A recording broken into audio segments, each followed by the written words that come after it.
అండి, నమస్తే, welcome to my channel. So first time కనుక నా ఛానల్ ఎవరైనా చూస్తున్నట్లయితే ప్లీజ్ సబ్స్క్రైబ్ చేసుకోండి. సబ్స్క్రైబ్ చేసుకోవడం మాత్రం అసలు మానేయద్దు. సో టాపిక్ వచ్చేసి ఈవేళ హెయిర్ గ్రోత్ అనండి. సో చాలామంది హెయిర్ ఫాల్తో ప్రాబ్లం ఫేస్ చేస్తున్నారు కదా, వాళ్ళందరి కోసం మంచి టిప్ చెప్పబోతున్నాను. సో మిక్సీ జార్ తీసుకొని అందులోకి 4 స్పూన్ల వరకు నానబెట్టిన మెంతులు అనేది వేసుకోవాలండి.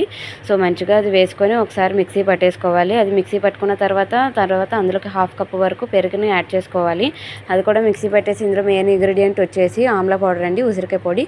అది కూడా 1/2 కప్ అనేది యాడ్ చేసుకొని మంచిగా మిక్సీ పట్టేసి మన హెయిర్కి 30 మినిట్స్ పట్టించి తర్వాత 30 మినిట్స్ తర్వాత నార్మల్ వాష్ చేసుకొని తర్వాత నెక్స్ట్ డే షాంపూ అనేది యూజ్ చేయాలండి మనం. సో ఇలా డెఫినెట్గా 1 మంత్ యూజ్ చేయడం వల్ల మన హెయిర్ అనేది రిజల్ట్ అనేది బెస్ట్గా తెలుస్తుంది, మీకు కన్ఫామ్గా తెలుస్తుందండి. సో మీరు ఇలా ట్రై చేసి నా కామెంట్ సెక్షన్లో మీ హెయిర్ కోసం నాకు కామెంట్ చేయండి. ఈ వీడియో కనుక మీకు నచ్చినట్లయితే please like and share, subscribe. Thank you for watching.